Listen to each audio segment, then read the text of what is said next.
Moon night का episode 4 हमें God emit की टूम तक तो लेके गया, लेकिन इस एपिसोड की एंडिंग हमें लेके जाती है एक बहुत ही कंफ्यूजिंग पॉइंट पे। अगर ये एपिसोड देख के आपका सिर चकरा गया है तो वैसा होना भी चाहिए। और अगर आपको मार्वल कॉमिक्स में मून नाइट की स्टोरी नहीं पता है तो इस वीडियो में होने वाले हैं बहुत सारे स्पॉयलर्स। एपिसोड 4 बहुत सारे सीक्रेट्स रिवील करता है जो कि रिलेट करते हैं इजिप्शियन गॉड्स के साथ, लेकिन साथ में ये एपिसोड रिलेट करता है मार्वल कॉमिक्स की मून नाइट सीरीज के साथ और क्लोजली। इस एपिसोड की कंफ्यूजिंग स्टोरी के साथ इसमें भर भर के ईस्टर एग्स और हिडन डिटेल्स छुपे हुए हैं और मेरी कोशिश रहेगी वो सारी डिटेल्स आप तक पहुंचाने की।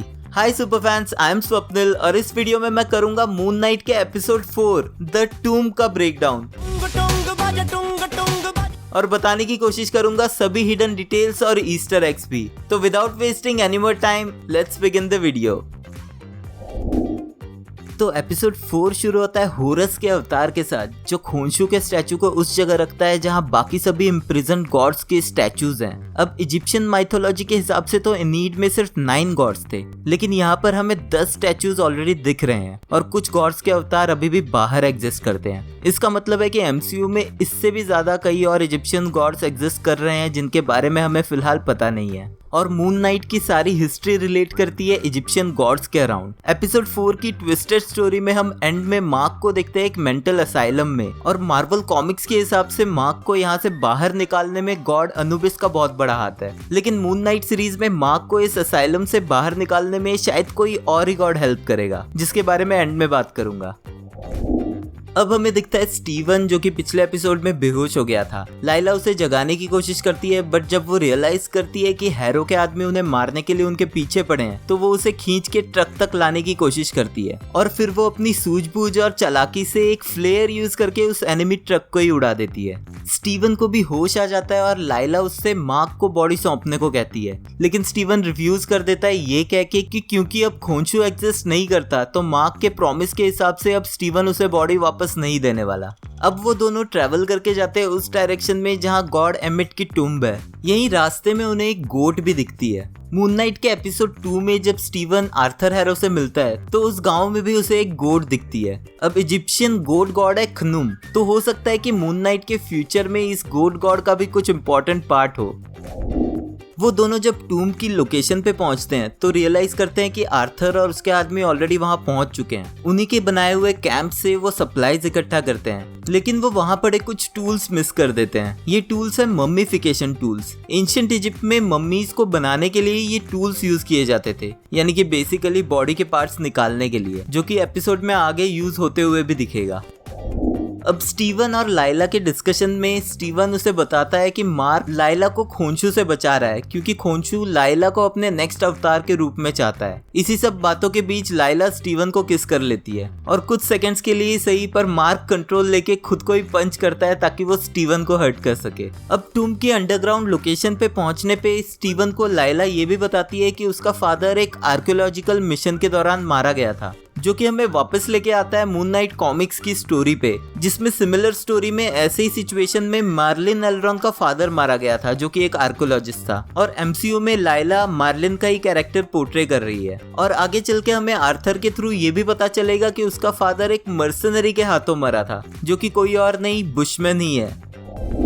अब लाइला और स्टीवन इस टूम्ब की मेज में खो जाते हैं, यानी कि ये टूम्ब एक भूल भुलैया है, बट स्टीवन फिगर आउट कर लेता है कि इस भूल भुलैया की शेप आई ऑफ होरस से मैच करती है, और वो ये भी फिगर आउट कर लेता है कि गॉड एमिट का अवतार एक फेरो था। अब आई ऑफ होरस एंशिएंट इजिप्शियन रिलीजन में एक सिंबल और कंसेप्ट है जो रिप्रेजेंट करता है हीलिंग और प्रोटेक्शन को। एंशिएंट इजिप्ट की किंग्स फेरोज माने जाते थे। इजिप्शियन लोगों का बिलीफ था कि फेरोज गॉड्स और मैन के बीच के मीडिएटर्स हैं और एक फेरो की डेथ के बाद उसके बेटे को उसकी पोजीशन दे दी जाती थी। यही रीजन था कि एंशिएंट इजिप्ट में किंग्स हमेशा एक ही खानदान के होते थे।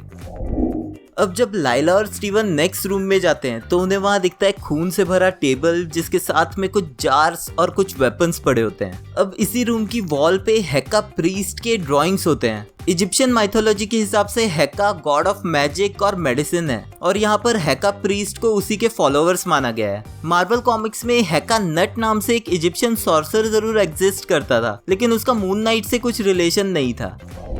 अब जब वो दोनों उस रूम से बाहर निकलने का रास्ता ढूंढने लगते हैं, तभी एक मम्मीफाइड हैका प्रीस्ट वहाँ आ जाता है, जो अपने साथ में लेके आता है बॉबी को, जिसे वो मार के मम्मी बनाने की कोशिश करता है। अब हैका प्रीस्ट से बचने के लिए स्टीवन और लाइला अलग अलग डायरेक्शन में भाग जाते हैं। लाइला जिस रास्ते से जाती है उस तरफ खाई होती है, जिसकी एज से चलते हुए वो दूसरी तरफ पहुंचती है। यहीं पर एक और हैका प्रीस्ट उस पर अटैक करता है और फाइट करते हुए फ्लेयर यूज करके वो उसे नीचे फेंक देती है। इसी खाई की दूसरी तरफ से आर्थर हैरो उसे देखता है। जब लाइला हैका प्रीस्ट से फाइट कर रही होती है तो वो उसे पहाड़ी के गैप के बीच में अंधेरे में खींच लेता है, जहाँ से वो फिर भागते हुए खुद को फ्री करवाती है। ऐसा ही सिमिलर सीन मून नाइट के एपिसोड 1 में भी देखने मिला था, जब जैकल बाथरूम से बाहर आने की कोशिश करता है और मून नाइट उसे खींच के अंदर ले जाता है।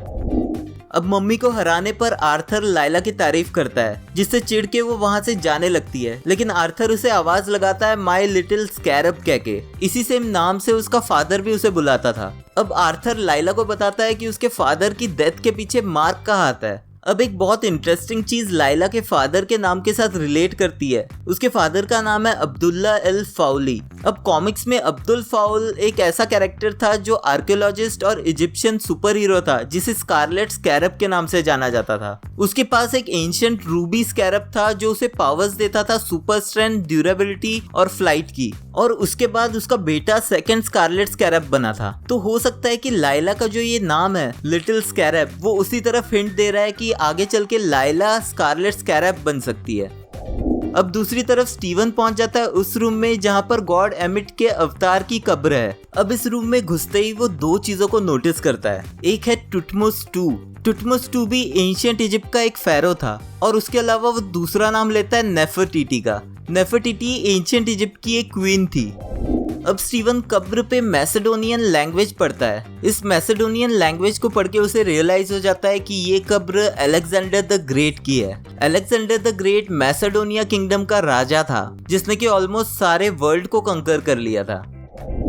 अब स्टीवन अलेक्जेंडर की कब्र को खोलता है और उसमें से गॉड एमिट का स्टैचू निकालता है। तभी लाइला भी वहां पहुंच जाती है और गुस्से में वो मार्क से बात करने के लिए कहती है। इंस्टेंटली मार्क बॉडी को टेक ओवर कर लेता है और लाइला को कंफर्म करता है कि जिस रात उसके फादर की डेथ हुई थी वो वहीं पर मौजूद था, और साथ ही उसे ये भी बताता है कि उसने उसके फादर को नहीं मारा, लेकिन उसके पार्टनर ने उसे मारा है। और इवन मार्क ने उसके फादर को बचाने की भी कोशिश की, जिस चक्कर में वो खुद इंजर्ड हो गया और ऑलमोस्ट मरने वाला था। और ये चीज कॉमिक्स की स्टोरी के साथ भी बिल्कुल मैच करती है, जहां सिमिलरली जब मार्क मरने वाला था तो उसे खोंशू के स्टैचू के पास छोड़ा गया और खोंशू के साथ डील करके उसे मून नाइट की पावर मिली थी।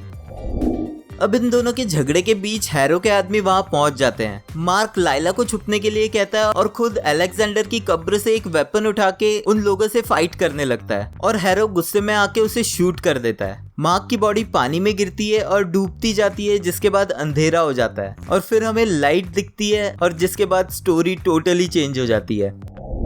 अब स्क्रीन 4:3 की हो जाती है और हम देख रहे हैं एक ओल्ड एडवेंचर मूवी जिसका नाम है टॉम बस्टर। इस मूवी का हीरो है डॉक्टर स्टीवन ग्रांट, जो एक यंग लड़के के साथ मिलके कुछ ढूंढ रहे होते हैं, और फाइनली उन्हें मिलता है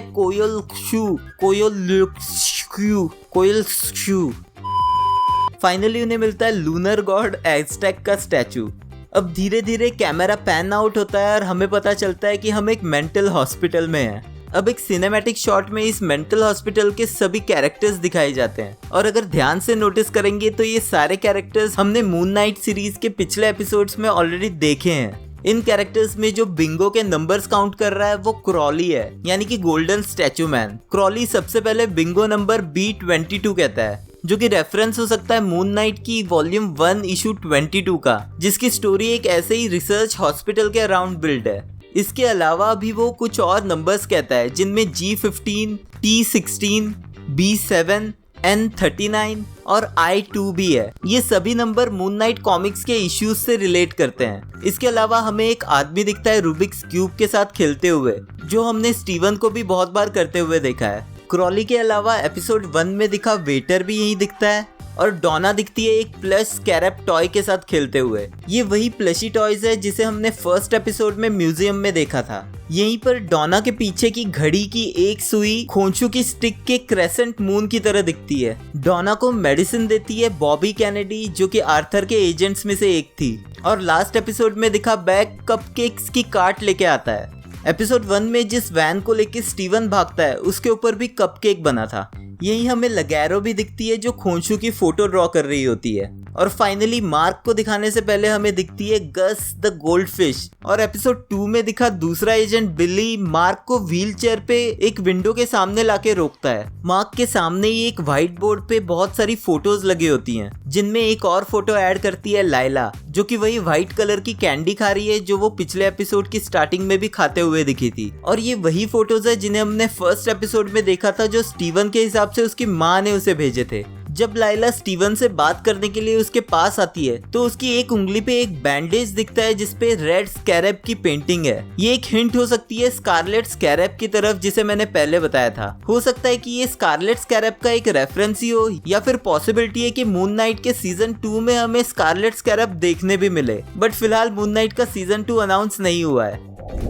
अब जब मार्क व्हीलचेयर से उठने की कोशिश करता है तो वो गिर जाता है और रियलाइज करता है कि उसके पैर व्हीलचेयर के साथ बंधे हुए हैं, सिमिलरली जैसे वो सोते टाइम अपने पैरों को बेड से बांध के रखता था। और यहीं पर उसके हाथ से गिरती है एक मून नाइट की एक्शन फिगर। अब इतने सारे रेफरेंसेस और कैरेक्टर्स के थ्रू हमें एज ऑडियंस ये दिखाया जा रहा है कि अब तक जो कुछ भी हुआ है वो सिर्फ मार्क के दिमाग में ही चल रहा था। यानी कि जितने भी कैरेक्टर्स और चीजें हमें अब तक दिखाई गई है वो शायद एग्जिस्ट ही नहीं करती, और ये सब कुछ मार्क अपने मेंटल इलनेस की वजह से इमेजिन कर रहा है। लेकिन अगर आपको मून नाइट की कॉमिक्स की स्टोरी पता है तो ये कंफ्यूजन बहुत इजीली क्लियर हो जाता है। 2016 के मून नाइट वॉल्यूम 1 इशू 14 में मार्क ऐसे ही एक मेंटल हॉस्पिटल में होता है, जहां उसे ऐसा महसूस कराया जाता है कि वो सालों से यहीं कैद है। लेकिन आगे चल के पता चलता है कि ये सब इल्यूजन है जो कि क्रिएट किया है गॉड एमिट ने। इस कॉमिक्स की स्टोरी में ऐसा ही एक मेंटल असाइलम चलाती है डॉक्टर एमिट, जो कि एक्चुअल में गॉड एमिट ही है। यहीं पर मार्क कैद है और दूसरी तरफ इसी इल्यूजन की वजह से स्टीवन ग्रांट ये बिलीव करता है कि वो एक मूवी डायरेक्टर है। और जो दोनों एजेंट बॉबी और बिली हमने पहले देखे थे वो दोनों भी इसी असाइलम में काम करते हैं, जो कि एक्चुअल में गॉड एमिट के जैकल्स हैं। अब मार्क को इसी बेहोशी की हालत में डॉक्टर हैरो के पास लाया जाता है, जिसका ऑफिस बहुत सिमिलर दिखता है कॉमिक्स में दिखे डॉक्टर एमिट के ऑफिस से। अब आर्थर हैरो यहाँ मार्क के दिमाग में चल रहे डिल्यूजन्स और कंफ्यूजन और उसकी इमेजिनेशन को रिलेट करता है उस मूवी टॉम बस्टर से। और यहाँ पर डॉक्टर हैरो को एज प्रॉपर डॉक्टर दिखाना उसके कॉमिक्स के कैरेक्टर से बहुत रिलेट करता है। अब इसी रूम की वॉल पे एक फोटो लगी है जो उसी विलेज की है जहां स्टीवन फर्स्ट टाइम आर्थर से मिला था। इसके अलावा इस रूम में बहुत सारे इजिप्शियन आर्टिफैक्ट्स भी दिखते हैं। आर्थर के साथ उसकी छड़ी भी रखी होती है, और जो टेबल यहाँ पर है वो भी वही टेबल है जो एपिसोड 2 में दिखा था जब स्टीवन को जॉब से फायर किया जाता है। अब मार्क मिरर में आर्थर के जूते देख लेता है, जिससे उसे याद आता है कि आर्थर ने ही उसे शूट किया था। मार्क आर्थर के ऑफिस से निकल के भागता है और दूसरे रूम में जाके छुप जाता है। इसी रूम में उसे एक और सार्कोफेगस यानी कि कब्र दिखती है जो कि हिल रही होती है। उस कब्र को खोलने पे उसमें से निकलता है स्टीवन, यानी कि मार्क और स्टीवन अब दो अलग अलग लोग हो जाते हैं, जो कि फिर से इसी तरफ हिंट देता है कि ये सब कुछ मार्क के दिमाग के अंदर ही चल रहा है। स्टीवन ने वही कपड़े पहने हैं जो उसने एपिसोड 1 में पहने थे। अब दोनों मिलके साथ में भागने लगते हैं और वो एक और रूम के पास से निकलते हैं जहां एक और सार्कोफेगस खड़ा दिखता है, लेकिन वो उसे खोलने के लिए रुकते नहीं और आगे निकल जाते हैं। अब ये हिंट हो सकती है स्टीवन की थर्ड पर्सनैलिटी यानी कि जेक लॉकली की। अब जैसे ही वो दोनों भागने के लिए आगे पहुंचते हैं तो दरवाजा खुलता है और सामने से निकलता है एक सजा धजा हिप्पो। ये है गॉडेस टेवरेट, जिसकी हिंट हमें एपिसोड 1 में भी तब मिली थी जब डोना स्टीवन को हिप्पो वाले टॉयज का बॉक्स पास करने को कहती है। गॉडेस टेवरेट को गॉड ऑफ चाइल्ड बर्थ और फर्टिलिटी माना जाता है। वो उन्हें देख के हाई करती है, लेकिन मार्क और स्टीवन उसे देख के डर जाते हैं और चिल्लाते हैं, जहां होता है एपिसोड खत्म। अब जिस तरह से गॉडेस टेवरेट उन्हें हाई करती है ये तो क्लियर है कि वो उन्हें हर्ट नहीं करने वाली, और हो सकता है कि गॉडेस टेवरेट ही उनकी हेल्प करे इस इल्यूजन को ब्रेक करने और इससे बाहर निकलने में। अब क्योंकि मून नाइट के सिर्फ 2 एपिसोड्स रह गए हैं तो हम फिनाले के बहुत करीब हैं। एपिसोड 4 बहुत कंफ्यूजिंग तो जरूर था, लेकिन साथ ही इसमें भर भर की ईस्टर एग्स और हिडन डिटेल्स थी। इस एपिसोड को लेके आपके क्या थॉट्स हैं मुझे कमेंट्स में लिख के जरूर बताना। अगर आपको ये वीडियो पसंद आया है तो प्लीज लाइक कर देना, क्योंकि वो एकदम फ्री है। Thank you for watching this video. मिलते हैं नेक्स्ट वीडियो में।